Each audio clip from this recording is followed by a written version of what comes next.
Rahim, Alhamdulillahi Rabbil Alameen, wa usalli wa usallam ala Sayyid al-awwaleen wal akhirin, Nabiyyina Muhammadan, wa ala alihi wa sahbihi wa barak wa sallam. All praise are due to Allah, Lord of the worlds, and peace and blessings be constantly showered upon our beloved Prophet Muhammad, the master of the first and the last, and his family, his companions, and all those who call to his way and establish his sunnah to the day of judgment. As to what follows, my beloved brothers and sisters, Assalamu alaikum wa rahmatullahi wa barakatuh. Alhamdulillah, we are continuing in our study of the Mediterranean region, Morocco, Spain, and its connection with the Americas. We've gone through a lot, and we need to remind ourselves where we are at, and then collect our thoughts before we make that major move across the Atlantic. And so today we wanted to do a little review, and at the same time to give more focus on Al-Maghrib itself, on Morocco and North Africa. Again, we have to keep in mind that we are dealing with the Mediterranean region. And this region that surrounds the Mediterranean Sea has been interacting for thousands of years. And so when you talk about Mediterranean climate, it's a type of climate that's not severely cold, it's not severely hot. It's got a particular type of breeze that's in it. There's a certain type of trees that grow. There's some similarity in the societies that have coastlines with the Mediterranean. When you talk about Mediterranean culture, it is, you could say, a type of melting pot, where the cultures coming out originally from Africa, and then people migrating to parts of Europe and to the East, and then coming back in the form of different civilizations and mingling with each other and forming great societies. So we have to keep this in mind when we look at the region and we deal with the people themselves. And for our intents and purposes, probably the greatest influence in the last few thousand years was the Roman Empire. And that is the Roman Empire that was based in Italy. And it's important, again, for us to get these terminologies straight. And these are the great Romans, Augustus Caesar, Julius Caesar. And you can see on the map the green color that shows you the influence of the Roman Empire. You can see that the empire spread from what is now east in Anatolia and in Syria and even far north, and also the African continent and into Europe, and as far up into Europe to Britannia, that we now know as England, the United Kingdom. And so all of this at one point was underneath the central rule of Rome. And so this is where the name Rome, comes from Romulus and Remus, these two sons, and this mythology, based upon this. But the Rome that we know, that Muslims speak about, is the Rome that comes in the Quran, and that is the Byzantine Roman Empire. And we call it Byzantium, the Byzantines, and their base was not in Rome, because Rome, by that time, around the 3rd, 4th century, it was destroyed by the Germanic tribes, by the different nations that had been subjugated by the Romans. And so the Byzantines then collected the power of Rome, and they centered themselves in Constantinople. And Constantinople, that you can see on your map, is a center point where Europe, in a sense, meets Asia, and the Black Sea, on one side, the Mediterranean, very important base. And so the chapter of Rome, Surah to Rome, the Rome that we know about, was here. And today they would say the Roman Catholic Church and the Greek Orthodox Church. So you have the Roman Church and the Orthodox Church itself. Okay? And we recognize the fact that the Byzantine Roman Empire had become corrupted. And the different places that they ruled considered them to be foreigners. They did not consider them to be the native people. Plus the fact that, as we learned, they were trying to enforce the Council of Nicaea. And you remember now, we review in our minds, Council of Nicaea 325 AD, right? And the basis of that council was the Trinity, that they established the Trinity. They established the present-day Bible that we know. Before that time, the Christians had no Bible, because Bible means like bibliothèque. It is a library of ancient scrolls and teachings, because it contains the Old Testament, New Testament, the Psalms of David, historical writings, the Injil, the Gospels that came to Jesus, Isa alayhi salam. It's all in one book. Okay, and that was put together from 325 on in a series of conferences and gatherings that the Christians, bishops had under the rule of Constantine. It reached the point where the Romans were threatened by the new Muslim community, and they attacked. And Muslims responded to the attack. And that led to a series of confrontations that eventually led to the fall of the Roman power in Syria and Palestine and Lebanon, what we now know as the Middle East. But the Muslims didn't stop there, because they recognized that the Romans were an oppressive force. And so they moved to take back all of the Roman possessions. And Amr ibn al-As, radiallahu anh, great Sahabi Jalil, was the general that entered into Egypt. And this was an important move. And again, this is Masjid Amr ibn al-As in Egypt, the first masjid of Egypt. And so the Muslims then went right across North Africa. And you can see on this map how it moves. They took the Byzantine holdings straight across. Okay, so this was not done just to gain gold and silver. It was really to liberate the people who were living in these areas. And we found out that many of these people were actually believers in one God, monotheists, muwahidun. Okay, so this was a very important move that was made. And if the Muslims, like some Orientalists claim, were like Mongols, kill, destroy, and then leave, you wouldn't hear about them, because the Mongols had one of the largest empires on land that human beings have ever had. But what do you know about Mongolia? Now it's a distant country far out in Southeast or Northeast Asia, Russia, Mongolia. Nobody knows about them, even though the blood is all over the place.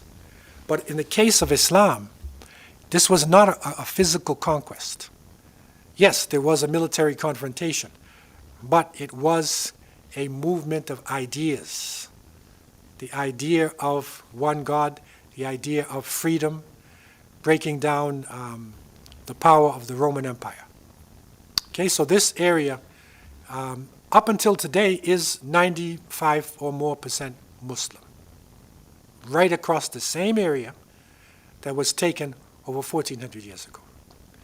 And we also remind ourselves of the indigenous people of North Africa, who were the Amazigh, people that the Romans call Berbers. And Berber is not a nice name, it's a barbarian, right? But these indigenous people, as we learned, their society existed for thousands of years. And Amazigh, or Imazarin is the plural, it means free people. Okay, so these are still the majority up in that region, and very important to the history of Islam and the region. And so if you look at a map that gives you the movement of Islam, the dark green are the areas that were taken by the Muslims within 100 years. You can see where Muslims had moved, even less than 100. They had reached this area, but by 100 years, they had stretched even to the borders of China. And the center was, the capital was, you see that white circle there, that was now Tunisia, Tunis, Qayrawaan. And Qayrawaan became the western capital of Islam. It became the educational center. That's Masjid Uqba ibn Nafi', who was a great Sahabi who opened up the area. This is inside the masjid. So this is considered to be one of the oldest remaining masjids in the Muslim world, because it remained intact, so to speak. It was improved over, but this is a place to try to visit, because it is in these walls that the great Maliki madhab was put together, Sahnun, and the great scholars there in Andalusia. It's a very important place, and it was the base of Islam in that part of the world. We also recognize that the Muslims needed a leader who would consolidate their gains. And so Allah raised up Musa bin Nusayr. And in 708, he was appointed as the governor of the Western lands of North Africa. And he was an open-minded person. He gave upward mobility to the Amazigh, and they entered Islam in crowds. Okay, Qayrawaan remained the base. Okay, now we also remember that across the straits was Al-Andalus. Remember, Vandalusia, the land of the Vandals. And at that time it was being controlled by King Roderick of the Visigoths, who was representing Trinitarian Roman Empire. And it's a long story that we've gone over, but Musa then, seeing the importance of going over to the other side to confront Roderick because of his oppression, remember again, and because of forcing Trinitarianism upon the people who believe in one God. Okay, he sent his general, Tariq ibn Ziyad, and he landed on a mountain, or below it, called Jabal Tariq, the mountain of Tariq, which is now called Gibraltar. So 7/11, that's one of the dates that should stick inside of your mind. 7/11, because this is when the Muslims entered into this area. Allah gave them victory, and they opened up just about the whole of Spain and Portugal at that time. The people were opening up their gates because they recognized that these were liberators. They were not just conquerors. But they needed a leader, because after a short time, Tariq and Musa returned to Damascus. There was a change in the leadership, and so they were called back to Syria. They were called to Syria. And it turned out that the people of Al-Andalus needed central leadership. And Allah raised up Abdurrahman ibn Muawiyah, rahimahullah, who was Saqa Quraysh. He was the falcon of Quraysh, Abdurrahman ibn Muawiyah. He is so important that the ulama would said, Lola Abdurrahman lan tahal Islam fil Andalus. If it was not for Abdurrahman, Islam would have been finished in Al-Andalus. That's how important he was.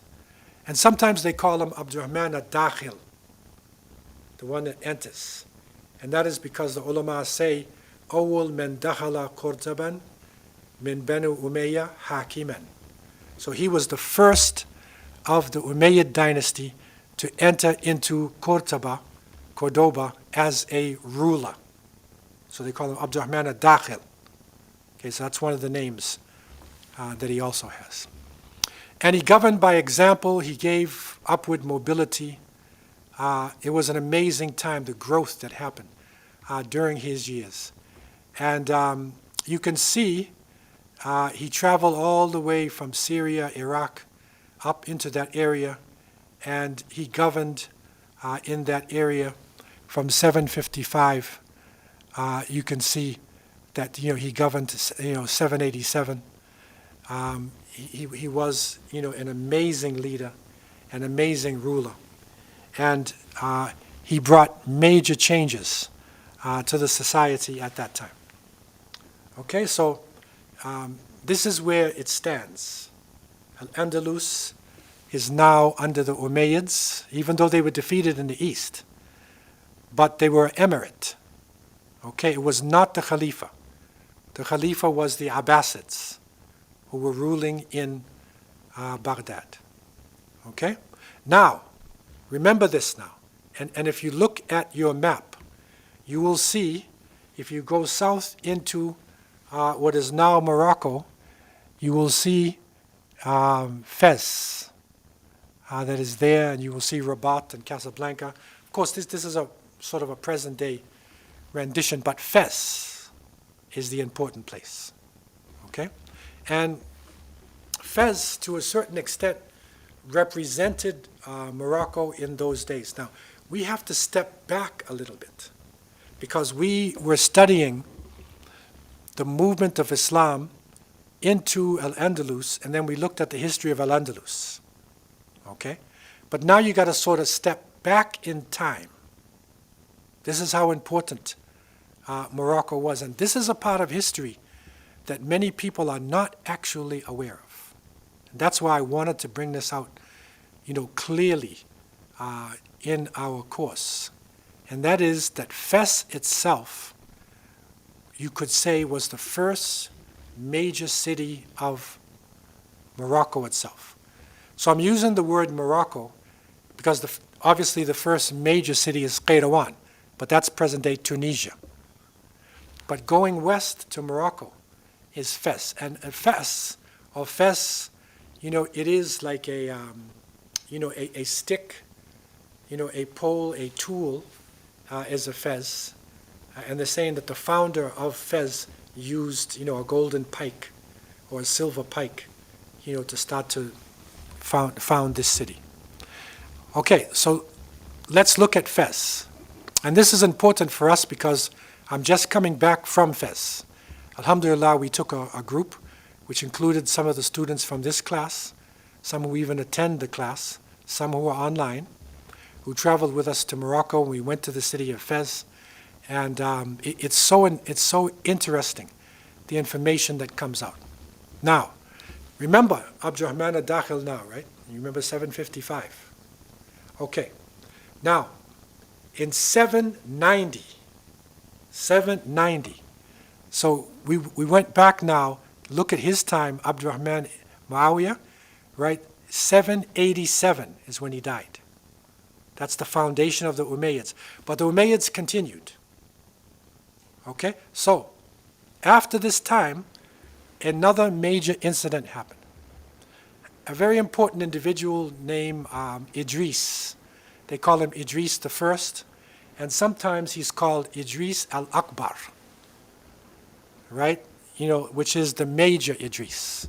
Okay, and you'll see why they use that term. Now, he is, and again, this is a part of history that a lot of people are not familiar with.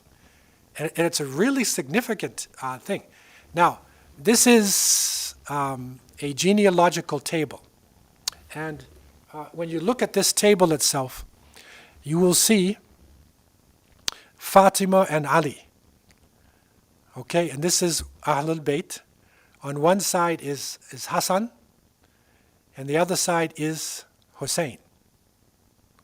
And so Hassan, by some people, well, the Shia and some people, they consider him to be the second Imam. So, this terminology came. It's just put in there because of this chart that I got. But Hassan and Hussein were the children of Ali and Fatima. So they were the closest descendants, you could say, to the Prophet Muhammad, peace and blessings be upon him. Okay? Because he had no sons. The Prophet had no sons. So it was through Fatima and his cousin Ali that his bloodline was there. And we know that the bloodline is not the most important thing for Muslims. Right? But for most people, the bloodlines represents the king. and the dynasty and the prince. Okay? And Ahlul Bayt is important to us. There's no doubt about that. And based upon hadiths of the Prophet ﷺ, I mean, if we can find somebody from Ahlul Bayt who's a just ruler, we would actually prefer to have this person to lead, because he reminds you of the Prophet ﷺ. If not, then other people can lead. Like, our leadership is not only them. Okay, this is a mistake, which has caused major ideological differences. But now, look at this chart, and you'll see that on the side of Hussein, and this is the side that is more well known, then on that side you have Zayn al-Abidin, right?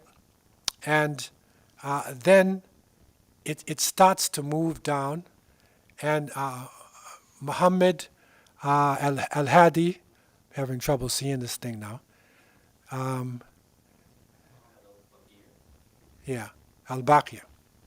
Yeah, okay? And then after him, Ja'far as-Sadiq. Okay, so this is how their imams go. Ja'far as-Sadiq would have been number 6.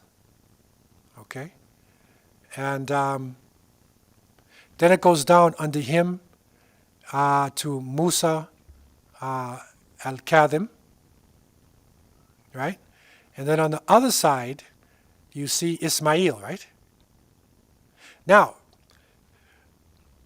Musa, okay, right above was number 6. Now this would be number 7. And 7 for many ancient societies is a mystical number. Number 7. 7 appears in a lot of ways, even in the Quran. 7 heavens, 7 earths. 7 is a very important number, right? But there's no mystical significance in the number 7 for us. Like, we don't do magic on it or tell fortunes on 7. But 7 for many people is an important number. There's a number of reports about what happened at that time. And it appears that the decision for the leader of the family of the Prophet ﷺ, and not to be the leader of the Muslim world, but to be the one who took care of the family, the main representative at that time, was coming from Ja'far as-Sadiq. The decision was made for Musa. And Ismail, according to many reports, some say he even had a drinking problem or a personality problem. He was not suited to be the one to take over as the leader of the Ahlul Bayt. So then Musa was taken. But the followers of Ismail loved him so much that they said, no, it doesn't matter. This is the Imam. Okay? And so they formed a group coming out of him, which in English we say is the Seveners, or Sab'iyya. Sab'iyya, the followers of the 7th Imam, right? Ismail. Now from him comes down a number of different groups. Some of the followers went to Yemen. Some of them were in Syria. Some of them actually went over to Egypt. First they were in Tunisia, in Ifriqiya, in Tunis. And then they went to Egypt, and they were called Fatimids. And they ruled over Egypt. So, but the problem was that the original teachings, if you go up the line where you see Ja'far as-Sadiq, Ja'far as-Sadiq was a bona fide, authentic scholar of Islam. Imam Malik, rahimahullah, used to talk about Ja'far as-Sadiq, Imam Ja'far, that he was a great scholar, they were friends. They lived in Medina together. So there was no Sunni and Shia at that time, by the way. Everybody's following the Quran and following Prophet Muhammad sallallahu alaihi wasallam. There's no Sunni group and Shia group. Okay? It is later on when the Muslim world is spreading out now, and it goes to Iraq.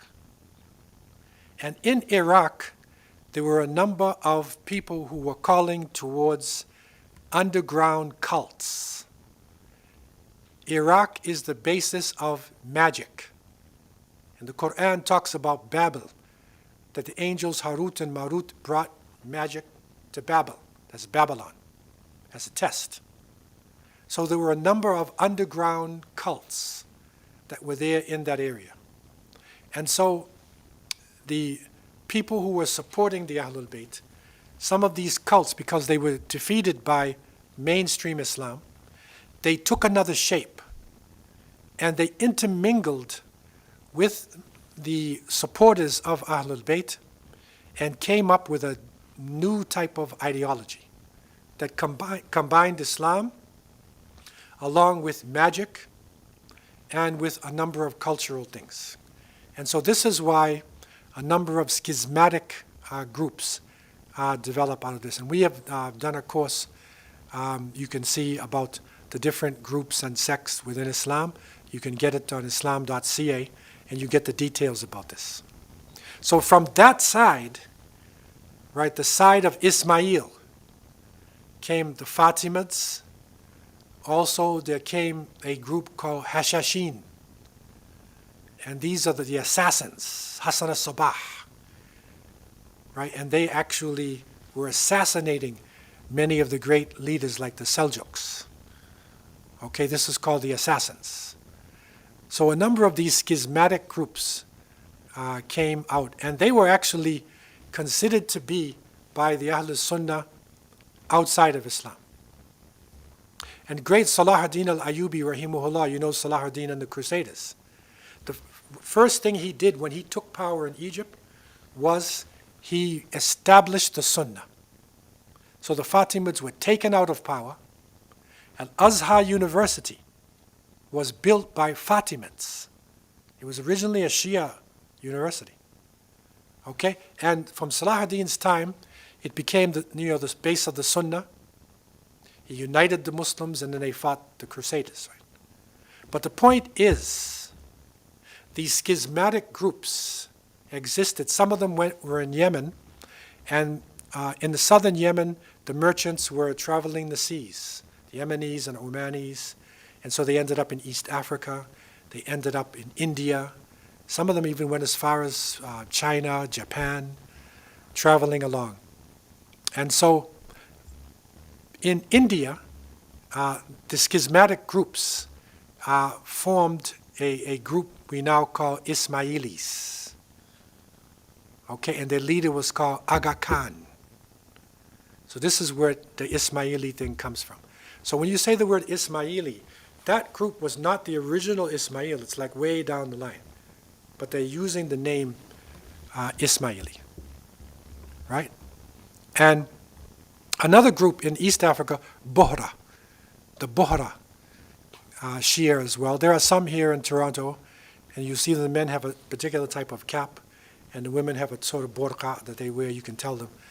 They don't even pray salat like we pray. They won't let anybody inside of their temples, unless you're a member. Okay, so these hidden mystical groups develop on this particular side. But what is not so well known is the other side. Okay? And on the other side, this is the side of Hassan. Hassan actually they say he had around 21 sons. He was married and divorced many times. So he had 21 sons. And from amongst the famous ones, of course, was Imam Zayd.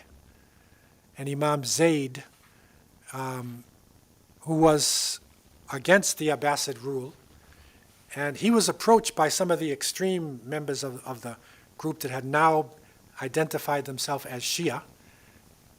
And they came to him and they said that you should curse the Sahaba.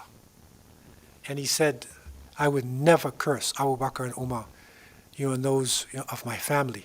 And so they left him. And so he said, Rafadtumuni, you denied me. So these people were called Rafida, the deniers, because they denied Imam Zayd.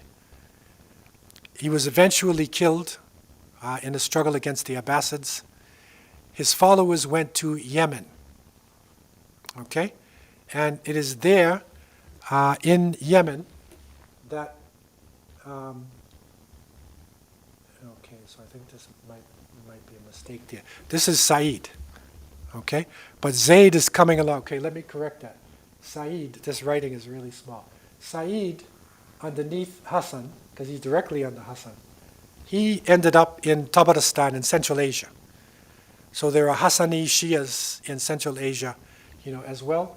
And later on, further down the line, came Imam Zayd. Okay, he comes further down the line. And this particular chart doesn't bring out Imam Zayd. Okay, so, but what is important is on the side of Al-Hassan, Al-Mutanna, so this is the second Al-Hassan, so to speak. Now from his sons, right, you have Abdullah al-Kamil, okay, and then you have, on the other side, the son and where the Imams came out of Yemen. But the important person is Abdullah al-Kamil, and from him you have a number of sons, Musa, Muhammad, and then you see on the right Idris. Okay, so this is Idris the first. So you can see how close he is in Ahlul Bayt. So this is not some outsider. This is directly dealing with Ahlul Bayt. And people, when they talk about Ahlul Bayt, they have a tendency to only talk about the children of Hussein as Ahlul Bayt, right? Now, what is the reason for that? Allah knows best. But there are reports that when the Muslims defeated the Persians, that the princess, Sherbanu, who was the princess of the Sassanid dynasty, she was captured and she was given to Hussein as a right-hand possession, and he freed her and he married her. So the children of Hussein had not only the prophetic blood, but they also had the blood of the Persian dynasty. This very significant point, right? Because some people would say, why are they like glorifying that side and not the other side? But if you look at it in terms of Persian dynasty, because the Persians believed that their kings were divine. They're like connected to the fire and to the sun. They're like literally manifestations of the sun god. And so therefore, you see this God-like relationship that the followers have with the children of Hussein. And this is not to blame any of the Imams themselves, because from what we understand, the Imams were basically knowledgeable people. It's the extreme followers and these magical cults that twisted things around and added numerology and other ideologies to their beliefs that came out with this hybrid form that is now known as the Shia. And they say the Twelvers, because they say they had 12 Imams. The Shahid here, the important point for us is the other side. So what about Al-Hassan? Why isn't he important? He was actually the second Imam before Hussein. He was the one that took the leadership after Ali was assassinated, radiallahu anh. So Al-Hassan is important. And from him, you see his great-great-great-grandson is Idris the first. Okay? And sometimes he's known as Idris al-Akbar. Idris al-Akbar. Okay, so this is where this is established. Okay? And again, this is part of history. It does not come out in a lot of history books that you know, but very significant. Very significant what happened. And Idris then, because of a struggle that was going on, there was an uprising in the year 786 against the Abbasids. And this was led by people who were upset with the Abbasid rule. They had become corrupt again. Remember Ibn Khaldun's theory, right? So they had become corrupted. And so there was an uprising. And he escaped, and he went to Egypt. And then he went over to Al-Maghrib. He went to Qayrawan, and he ended up in what is now Morocco. Okay?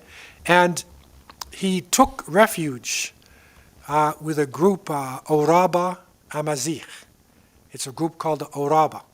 And he ended up in a place, Volubilis. And Volubilis was the site of an ancient Roman capital. It's still that Volabilis, they will use that term. Tourists go there because they had some of the biggest colosseums in the world were actually there in this area. And so in that area, Walili, that area, known by the Amazigh people, the Berbers, he married a woman named Kenza. And she gave birth to their son, Idris II. Okay, Idris II. Now this area, Walili, it's near the city of Meknes. So if you know modern-day Morocco, and you're leaving Rabat and you're going to Fez, you run into the city of Meknes.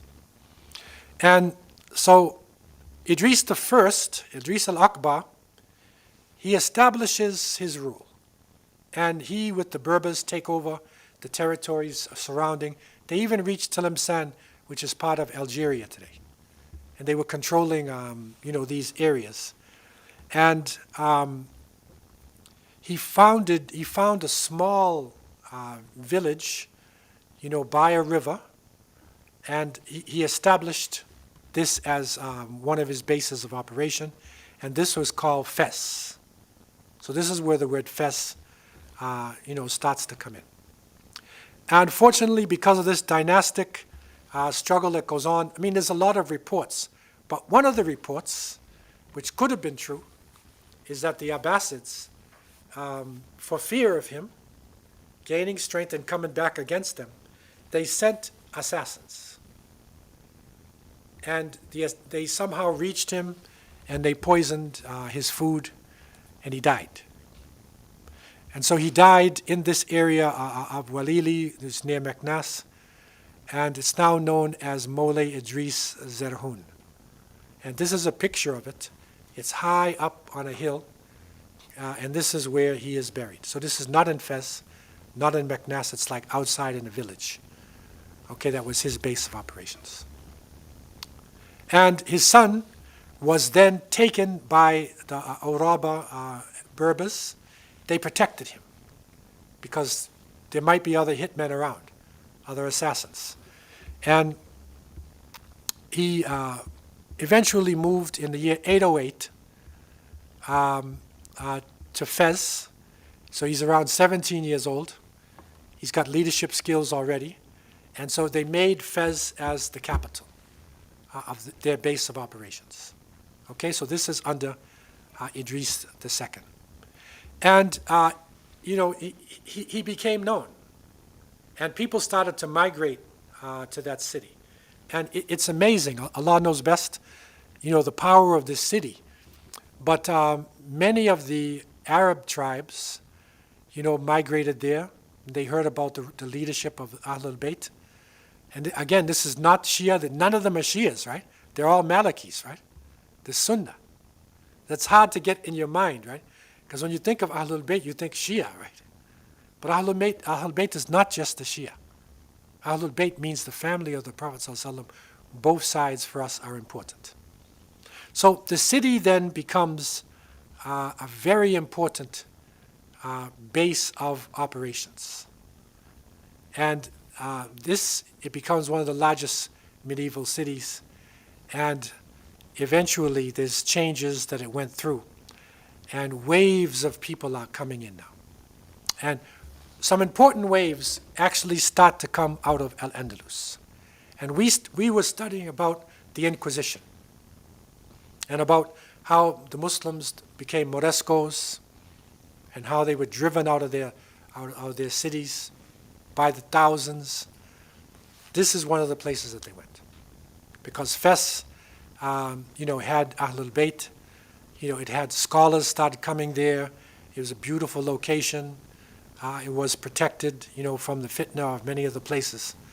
And so that is the walled city.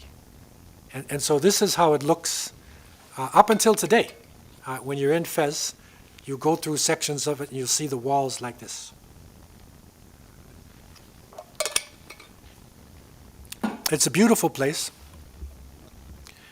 And so in Fez, there's the tomb of Moulay Idris II. So his tomb is there, and there's a place, for that. Now, 859, So this is way back. Remember, Al-Andalus, Cordoba doesn't reach its heights until around 1000, right? So this is like 100 years before. 859, a woman by the name of Fatima al-Fihriya. And Banu Fihr is one of the tribes of Quraysh. But she was of a wealthy family of Qayrawan. Remember Qayrawan in Tunisia?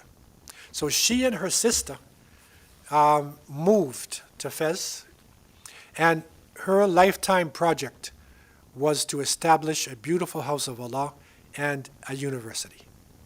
That's what she adopted this as her project. And so she brought in the money and the wealth, and they established Qarawiyin Masjid that later became a university. Okay? And this is considered to be the oldest degree granting institution in the world. And again, people are very subjective, because Chinese had universities, the ancient Egyptians had major universities like in 2000 BC, right? They were building pyramids, they had universities. But from what we know of the established, Mediterranean, that region, from what we know from documented evidence, they were actually giving degrees. Some call it a degree ijaza, an ijaza, which means permission. And it's interesting because one of the names that they were using was Bihaq al-Riwaya. And Bihaq al-Riwaya means you have the right to teach. So in other words, you sit, with your scholar and you're studying tafsir. And you reach the point where the teacher feels you are now a teacher, and the teacher then gives you a test, and if you pass that test, then he will give you the permission to teach. Bihaq al-Riwaya. And this was later adopted by universities in Al-Andalus and other places. And interestingly enough, because Al-Andalus became the base of the knowledge coming into Europe, up until today they use this name that we say BA. What is a BA? What's the Latin word? Baccalaureate. Now look at it. Baccalaureate, Bihaq al-Riwaya. That's where it comes from. Because nobody knows what baccalaureate means, right? It's Bihaq al-Riwaya. And if you see when a person up until now graduates, they put on this black thing and they put on, this cap. They flattened it down. Ours was like an imama, right? Or a fez, right? Or an imama originally was a turban, right? And later on, they used the Fez because, again, Fez, it's an important city, right? And, the Fez, they were the ones actually putting out the Fez caps. Now they say tarbush. The tarbush, it's the red Fez, right? It takes the name of Fez. And the Ottomans adopted this as well. Some say it was even something from the Mediterranean region because the Byzantines, amongst the Byzantines, their scholars had sort of a reddish, kind of a cap. But now it takes the name Fez there. And the Europeans took it. And so when you graduate, you get your Bihaq al-Riwaya, and then you have your cap on and your thing. Okay? So this is one of the amazing things. Qarawiyin Masjid, that's a picture of what the masjid looks like today. It expanded till it became one of the largest masjids in Africa, if not the largest. 22,000 worshippers, could worship within this complex of Qarawiyin. Okay? Now, some of the famous students, Sidi Ahmed Zarruq, who's a very famous Maliki scholar. Ibn Khaldun studied here.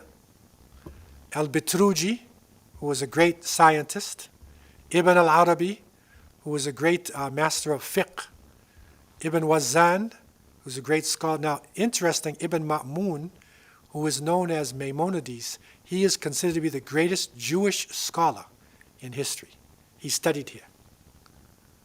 Even Pope Sylvester II, So what is the Pope doing studying in an Islamic university, right? Is he learning Alif Ba Ta? Oh yeah, he had to learn Arabic. But no, it's because they were studying science, math, geography, medicine, all types of sciences in the university, right? So the best education you could get at that time was there in Fez. So even the Pope went there to study. Same way people will come to Harvard or McGill, U of T, or to Sorbonne or to Oxford. Now, so keep Fez in mind now, right? Now, look back a little bit at Al-Andalus. The Umayyads now were rising until they reached the point of Abdurrahman al-Nasir lidinillah. Now, what was important about Abdurrahman? Can anybody remember that? What was important about him? Abdurrahman al-Nasir. He's a key person to remember. What was difference between him and the other rulers of the Umayyads and the dynasties? He consolidated, but it's more than that. Was he the third on the line or the first? He would have been the third. Well, he declared Caliphate, right? Right, that's it. He declared Khalifa. He declared that he was the Khalifa. And then, he ruled from 912, 50 years, right? He abolished the taxes. He's a really good leader. Okay, but this is the thing. Look at him here. Now, why is he, going to declare himself, as the Khalifa? And that is because the Abbasids in Baghdad had become weak. The Fatimids, who were in Tunisia and then Egypt, this was the Shia. So there was nobody to represent the Sunnah. No strong leader. And then also, there was an emirate in Morocco, and that is Fez. There's Ahlul Bayt too. So who is the real strong leader of the Ahl Sunnah wal Jama'ah? He declared, this is the Khilafah now. And it's interesting because he is the Europeans who paid homage to him, because they used to visit his capital, Cordoba. They were not going east. They were going west. Now this is a deep concept. You're going west to visit the Khalifa. You see, most of the time we think east, right? They even call Muslims Saracens, the people of the east, Sharqiyun. But no, this is west of Germany, of France, of Italy, of all of those areas. Okay? And this is interesting because you have all of these rules. Most people don't even understand the importance of Fez. That while all this is going on, you have an Ahlul Bayt ruler and families. You have an important city down there in Fez. Okay? Now we know the confusion that happened in Al-Andalus. It broke up into 22 emirs by 1086, right? And then they called in Al-Murabitun, right? You remember. Amazigh. They came in, right? They defeated the Christians, Trinitarians. And they brought a revival of Islam back. And these are the territory you can see in the green, Al-Muravid or Al-Murabitun, right? That's 1100 AD, okay? But of course, as we said, love of the dunya, the life of this world, divisions, argumentations, split. Ibn Khaldun's cycle. Remember the new group that came up, Al-Muwahhidun, remember? With their leader, Ibn Turmat, of the Masmuda clan of the Berbers. Right? They came up and they took over the Murabitun who had become corrupted. They took over most of North Africa all the way to Egypt, the borders of Egypt they controlled. They took over Al-Andalus. And their great leaders, Abu Yaqub, he made their center as Seville, became their capital, right? That is in Al-Andalus. But then after about 100 years, they started going down. And the major defeat that we studied in 1212, 500,000 men died. And it was like a drought in all of the areas. Trinitarians started to come back. Cordoba fell in 1236. Valencia fell in 1238. Seville fell in 1238. These are major places that are falling down, right? And the Trinitarians are now on the move. Could you close the door? Trinitarians are now on the move. Okay, this is a little bit of a review. And finally, the Muslims ended up in the south in Granada, which Granada became the stronghold for the Muslims for 250 years. It became their stronghold. And we studied this. It was made up of Granada, of Malqa, Almeria, that whole section in the south, right? 15% of Al-Andalus, the great Yaqub al-Mansur al-Marini, right? They protected the south. Who was he? Banu Marin. That's another great group. They were Berbers as well.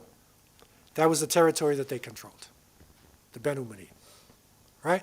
Now, let's look back a little bit now, because we're looking at Morocco. The basis of Morocco was Marrakesh itself, right? Because the word Morocco comes from Marrakesh. But after that, the capital switched. The great center of learning, the great center of trade became Fez, because Fez was actually the first city before Marrakesh. Fez was established. That's an important thing when you're understanding Morocco itself. It's like the cultural center. And so, Yusuf ibn Tashfin, rahimahullah, of the Murabitun, he put a lot of effort and time and money into Fez. And they made it the center of Maliki teachings. This is why the great Sidi Ahmed Zarruq, great Maliki scholars, and they are coming from this area, from Fez. But it also became a trade center. So caravans are coming from different parts. It becomes a very important place. Okay? And the Banu Marin, now the Muwahidun, they built the walls, strengthened the walls, somewhat they did, but they were more interested in Seville and in Rabat and other areas. But the Banu Marin, under the Banu Marin, Fez became really, really important. They put a lot of wealth into Fez, okay? And they controlled, a lot of territory, okay? And it actually became one of the largest cities in the world, okay? This is the city of Fez. And it's a beautiful place. These are some of the ancient fountains from the 11th and 12th century. You can see some of the fountains, Muwahidun. It has 9,000 alleyways. And we were just marching in some of these alleys. I'm telling you, you would not believe the hustle and bustle and the movement going within the walls of this city. And when you're moving around, you're not going to take your Uber. You're not going to jump into your car. If you want to drive, you drive donkey, himar, because you only walk inside. It is a car-free urban zone. Okay? It's probably the largest one in the world. That is an urban zone, but it's car-free. So all the movement is done on foot, and it is done by donkey. It's all alleys, everything. There's no streets that can take any automobiles or anything like that. Yeah, no, it's made up. Yeah, of course, when you go around the edges, you'll start to. But basically, when you're inside, that's it. That's interesting to think about. The people are in good shape too, right? Because they're walking around all the time, right? They're not jumping in Ubers, and they know their alleys. And there's different sections as you're going through Fez. There's craft zones. There's an area that's dealing with leather crafts. If you visit there, you go to the leather place, and it shows you how they tan the leather. There's, porcelains. It's a place where you see beautiful porcelains are being done. And as you enter different sections of Fez, you'll enter a gate. And based upon the color of the gate, if it's purple or if it's blue, you know I've entered the Andalusian quarter. I've entered, another section. It's based upon this. You know which section that you're in. And you're moving around in Fez. It's a beautiful city. So that's how it's a mystical city. Look at it. Arches and masjids and, whatnot, crafts. And there's madrasas there too. And especially under the Banu Mareen. Banu Mareen really put a lot in here. And this is one of their masjids that's still existing today. And you see it, Bu Inaniya. And you see the beautiful designs. This is inside the madrasa. Okay? And students come there and they study the different sciences.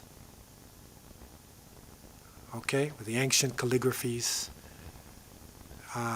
So it's an amazing place.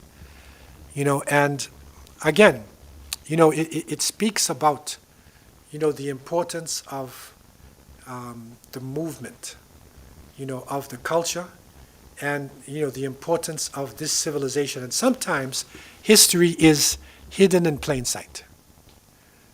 How many people, when you say Ahlul Bayt, they will think about someone in Morocco? You won't. I mean, of course, the king may say, okay, our dynasty is Ahlul Bayt. So he may, but other people say, no, Ahlul Bayt, you're not a Shia. This is not Shia. This is pure Maliki. Right? And it is coming from the side of Al-Hassan. Okay, so this is the movement now.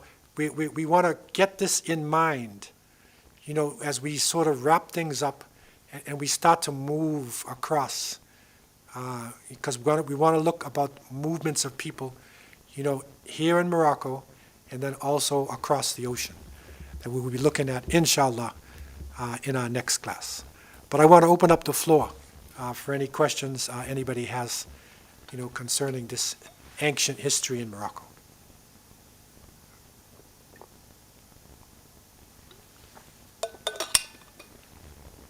Any questions online, Hamid?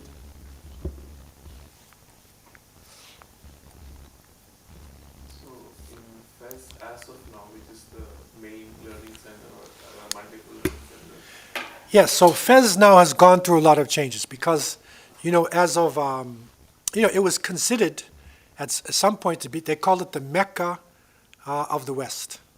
The Mecca of the West. The Europeans called it the Athens of Africa, like Greece, right? Athens. Okay? And, but, it's gone through a lot of changes now, with its people and, whatnot. And as of you could say it was the capital of Morocco. But by 1912, there was a change in the leadership, and they moved the capital to Rabat. So Rabat now is the political capital. But before it was, remember, ancient times, in the Morabituna was Marrakesh, right? That was the capital. And then Muwahidun. But then after those groups fell, the capital switched to Fez. Because Fez was always the cultural center, the intellectual center, the religious center, was always Fez. And that's the base of the whole culture itself. Yeah. There's a question online. Yeah. Was Abdullah the Abbasid Caliphate an anti-Trinitarian Christian?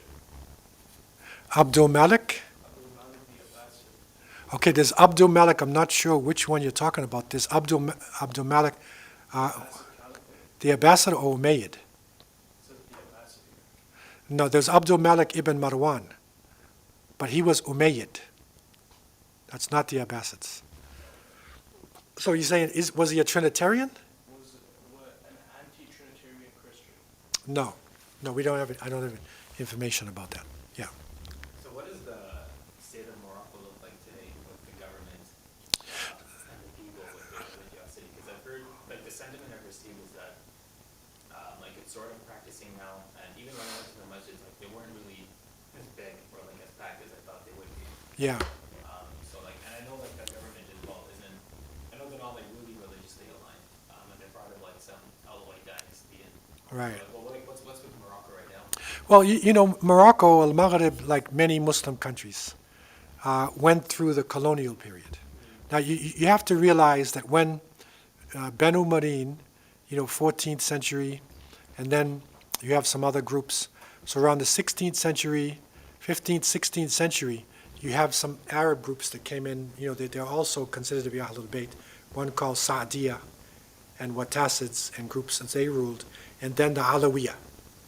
And they consider themselves under Hassan too. Okay? Now, Morocco suffered under the colonial period.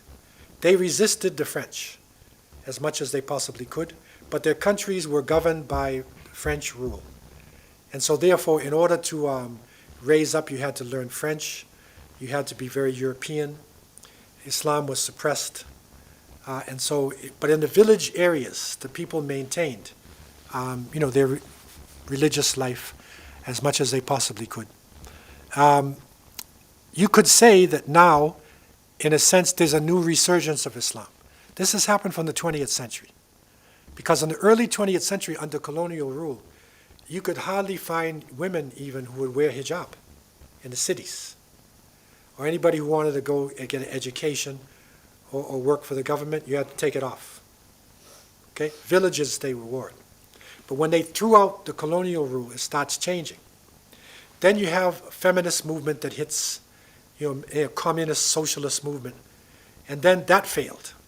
And so all of the Arab countries in that area now start turning to Islam. And this is especially in the 60s and 70s, and it's still coming on. I would say now, in terms of the visible hijab, I would say 3/4 or more, 80% of Moroccan women wear hijab. And that's a major difference than what would have been, say, 40 years ago or something like that. That's major. It's changed. Also, in terms of men, dressing or wearing beards or praying in masjids, it's much more, now than it was before. And you can say it's sort of a resurgence happening now. And really, what really proved that to me was the World Cup. Because during the World Cup, you see that whenever the Moroccan team would score, they would all come together and they would make prostration to Allah subhanahu wa ta'ala. And that's a serious thing to do, right? And they would do it as a group. The way that they dealt and the way that people dealt, you can see the religious feeling, bubbling up in them. It's just a matter for it to take shape because of the colonial rule and what I call neo-colonial rule. That is people who governed, they're not colonial, but they're like the colonial master, right? And they hunted down, they had their war on terror. And then you had extremism that came in the Muslim world, with the Daesh groups and all that stuff coming. So they had some extremism there. But then you had a big rising up called the Arab Spring, right? This is only a few years ago. And it started in Tunisia. That's where the Arab Spring started. But it turned out that Arab Spring was not a real revolution. It was like a social media revolution. It didn't really have strong base, and it was crushed. It was basically crushed. But the feeling of wanting to return to Islam is there. The challenge facing Muslims now is how to bring their Islamic practice up to date and to be usable within modern society itself. There's a lot of pressure on Muslims. The main Islamic party in Tunisia, they're under tremendous pressure. But in Morocco itself, the king and his family, they are religious in a sense, but they rule in a secular type of way. But they don't stop religion itself. They pray and they fast, and in that big masjid in Casablanca, they say it's like, 2 million people come out, make Taraweeh together. It's like unbelievable, man. It's like Mecca or something. So there is a feeling there, within the population, but people don't know how to express themselves. And the social media is so filled with confusions, like, so people are finding their way. But I say that, it's coming. It's like a mass just forming and forming and forming and forming. And by the World Cup, you could see that Morocco, the Amazigh spirit, they could be one of the leaders of the Muslim world, as they were, before. Algerians have this spirit too. Algeria was the first country to decolonize. Their first country to defeat the colonial masters was Algeria, this Amazigh, right? That fighting spirit, is there, and it still exists there in North Africa. Now, any other general questions? We have a question here. Who were the first inhabitants of Morocco? Were they black people? Yes, the first inhabitants of the world were black people. So there is no place on earth. The first Homo sapiens sapiens were black, right? You got to get this in your mind, man. It's hard for people to realize, right? But that's Homo sapiens sapien and spread out of there. So the first inhabitants of Morocco coming out of the south, were the indigenous people. And they settled in the Sahara, they went north, they came across, and when they came into Europe and then they went into Asia, and you'll still see black people all over the place. In Pakistan, you have, black people. You have in India, you have black people. Makranis, right? You have Makranis in Karachi. Clearly Africans, right? You have people in, Australia is clear with the Aborigines. You have in India. You have even in China, everywhere. Because people went through changes, environmental changes, where skin color changes, and but below the skin, we're all the same. It's just a change, and people, the closer you are to the equator, is the darker you're going to be. Why are you dark? Why are people in dark in Tamil Nadu, India? Because you need it for the sun, man. Melanin, you don't need sunblock. Right, so it's a natural adaptation being dark. It's nothing to do with your caste, like some people think. And the further you go north, the melanin's not going to help you there, right? There you get lighter skinned, your nose will get more narrow. If you had a broad nose, you'll freeze to death up there, right? But if you're in a tropical area, you need a broad nose because it's moist. So a lot of features are adaptations to climate, right? A lot of the features that we have. So the answer, yes, the first people were, black people.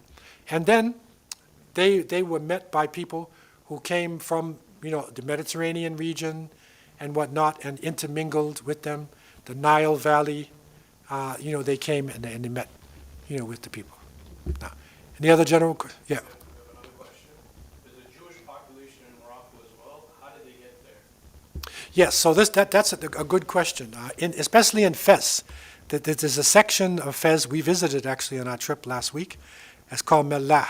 The Mellah section is to do with milah, which is salt. Because you remember the Jews that left in 586 when Nebuchadnezzar sacked Jerusalem, and they went to Al-Andalus, right? So some of them went down into North Africa too. So from that time, there were Jewish merchants on the routes. And the main things on the trade route was salt, because you had no refrigerators then, right? Salt is preservative. So salt, gold, right? So they established themselves, silversmiths, goldsmiths, merchants along the trade routes. And they actually had a section, there in Fez. And the section is still there today, there. It's called Mellah, section there in Fez. Now, any other general questions that anybody has? Floor is open. One confusion like you just mentioned, I always had is I knew Fatimids were from Shia, but you also mentioned like Fatimids, they established Al-Azhar University. So while they were establishing Al-Azhar University, they were Sunnis, and later they converted to Shia. That's how. No, when the Fatimids established Azhar, they were Shia. But they were teaching Shia thought. They have their own books. They have their own ways of interpretations. That's what they were teaching. And they built a lot of the buildings in Cairo. And Salah ad-Din, then made it Sunnah. No more Shia's teachings. Imam al-Shafi'i's teachings, came in, and it was converted to a Sunni, school. So Azhar was actually originally Shia. A lot of people don't realize that. But it was originally Shia. And, in some ways, the Shias are similar to us. When you have fiqh, obviously Arabic grammar, literature, so many things, they're the same. When it comes to fiqh, questions of jurisprudence, they're very similar, especially to the Hanafi school of thought. Like, they're very similar. But aqidah, the belief, the ideology, their belief, that's where you see the major differences in the Shia. But a lot of the other stuff is the same. It wouldn't be that much different. Now, question of the online? We have another question here. Sheikh, I still have a blurred understanding of lineage. You mentioned on Hassan, the grandchild of the Prophet ﷺ, into this lecture as an important figure during the 700s. Yes, so again, when you're dealing with the Prophet ﷺ, and then you have, Fatima and Ali, and from them Hassan and Hussein. Right now, under Hassan's side, there was Hassan Muthanna, was the second level Hassan. Okay, and then from him came another of the children. From there was Idris. Okay, so this is what is called, Ahlul Bayt. It was not a sect like Shia sect. They were all Sunnis, Malikian fiqh, you could call it. Even in those days, they didn't even call themselves Malikis. It was basically, Sunnah. It wasn't like today. I'm a Hanafi, I'm a Maliki. No, it wasn't like that, right? So these were Ahlul Bayt, people known as Sharif or Sayyids, and some of them moved to Hadramaut.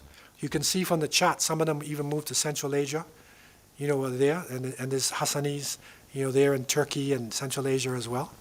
And some of them moved to Somalia. Some of them moved to Ethiopia, to the city called Harar. They're the Sayyids, right? Some of them moved over to Afghanistan and India. They're in different parts. Some of them moved to Indonesia. They're in different parts of the world. Those who can, trace their lineage back to the Prophet ﷺ. They are known. No. So you mentioned that the 12 Imams weren't actually praised like the way they were, or religiously viewed, and they were more traditional, right? Until Yeah. the groups made them out. So why did the groups do that? Like, was it purely religious, or because there seems to be a lot of like socio-political inspiration, especially with Yeah. Well, if you go back, and again, this is a long, thing. I have this group sects and groups in Islam, which goes into the whole detail of this. But if you go back to the struggle between Muawiyah and Ali, right after the death of Uthman, and so then when Ali was assassinated, and then eventually, his son Al-Hassan, who took over, people elected him, he gave the rule to Muawiyah. So there's no more fighting. Okay? But still, there was discontent, not with Muawiyah so much, but with his son Yazid. Because Yazid, bad character, so there was a lot of discontent with him. And so there was a struggle that was going on, and the most dangerous people to the Umayyads would be the Ahlul Bayt. Because Hussein, of course, Hassan had died and Hussein, but their children, they would consider to be the most dangerous threat to the leadership. So this is where the struggle, so people gathered around them in order to protect the family of the Prophet. Not for ideological reasons, saying we're Shias and you're Sunnis. No, it was protection, because they were slaughtered by the Umayyads, right? By Yazid and his people. They slaughtered Hussein's family in Karbala. It's a tragedy for all of us. Okay, so it was originally protection, so you could say it was political Shiism. Because Shia means sect. Shia means a group. That's all the word means. Originally it was Shia to Ali and Shia to Muawiyah. That's what they call the two groups. The group of Muawiyah, the group of Ali. Muawiyah became the Khalifa. So the ones around Ali became known as Shia to Ali. So that's where the word Shia comes from. But at that time, it was not an ideology. When it went into Iraq, and all these groups, Maymun al-Qaddah, and all these people came in who were into magic and stuff. So they came with this stuff where they thought the imams were like prophets, and they all these mystical things, and this all got mixed up there from out of Iraq. And then it started spreading around, to different places. So originally, but the imams themselves were not, from what I understand, they were basically following Islam. But they had to protect themselves because they were the governments, the Umayyads and then the Abbasids. They were afraid of them. And then some of them led uprisings against the Abbasids. When the Abbasids became corrupted, they rebelled against them. And people would naturally follow them because they're Ahlul Bayt. So therefore, there was always a protection for them. But this this religious ideology really develops much later. It's really the 16th century in Persia in a group called Safavids. The Safavids. They're Ismail, Muhammad ibn Ismail, Safawi. They formed the Safavid dynasty, right? He was actually Turkish. Because you have to remember, when you talk about Persia, it was a Sunni area.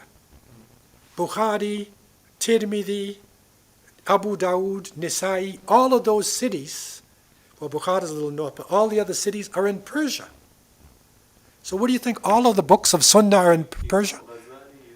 Right, they're all from there. So why would they all be? Because it was Sunnah. It wasn't until the 16th century when the Safavids took over. And then Shah Ismail, he enforced the Shia ideology. And then he drove the Sunnis back. And the Ottomans, he was going to fight the Ottomans. The Ottomans defeated him. But they didn't want to go into his country. They just stopped him. And he took Persia in these areas, and then he starts to develop like a state. It becomes a state religion, Shia.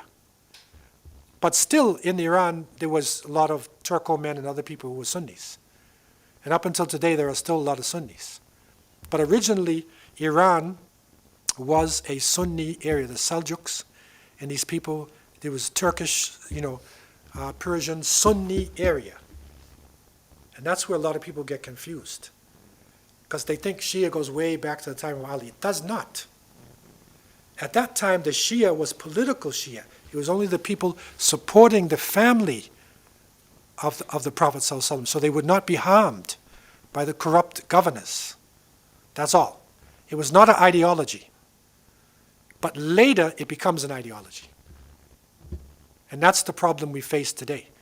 And they try to say the world is broken up into Sunni and Shia. That's not true. 90% of the Muslim world is Sunnah, man. Or maybe 85. It's all Sunnah. There's no half and half. It never was. They were always a minority, right? But it's just politics of, where they want to divide and conquer the Muslims. So they divide us, into pieces. Any other questions online, for us? That's about everything. So quick follow-up. So even in the Safavid dynasty, Yeah. they're using Shiism. Was it like really an ideology they believed in, or was it again like a political way to unite and fight off the Ottomans for power? No, they actually started to take on the ideology. And this was based upon the infallibility of the Imams. Because they started to believe that the Imams on Hussein's side, not on Hassan's side, that all of these Imams were infallible. They do not make mistakes. All creation submits to them. They're like demigods. And then they start cursing the Sahaba. They start hating the Sahaba. And they start doing things that were not, some of them said the Quran's not complete. They start doing things that was like, way outside. And then little groups broke away from them and went even further, like the Ismailis and the Hashashin, and eventually these Nusayris, Duruz, the Duruz in Syria. That was another breakaway, from the Fatimids. So there's a lot of splinters that broke away from this. Some of them went totally out of Islam. The Baha'is, they were Shia. But then they went totally out of Islam. Till there's hardly no Islam left in them at all. They don't pray, they don't do anything. So when you have a historical understanding of it, then you can put it in perspective. If you don't, you can get confused and think there really was a problem in the beginning, and it's a division that came in Islam. Right? You think it's not from the beginning. It's much later. It was always a tiny minority, and the Sunnah is up until today the vast majority, is the Sunnah. Now, so I think with this we'll end the class today, and inshallah next week we want to see the movement out of North Africa, out of Andalusia, which goes west. It starts to move, and we'll see some amazing information, inshallah, about the travels of Muslims in the world coming out of this very important area. So I leave you with these thoughts. وآخر دعوانا الحمد لله رب العالمين وصلى الله تعالى على سيدنا محمد وآله وصحبه وبارك وسلم سبحان ربك رب العزة عما يصفون وسلام على المرسلين والحمد لله رب العالمين والسلام عليكم ورحمة الله وبركاته.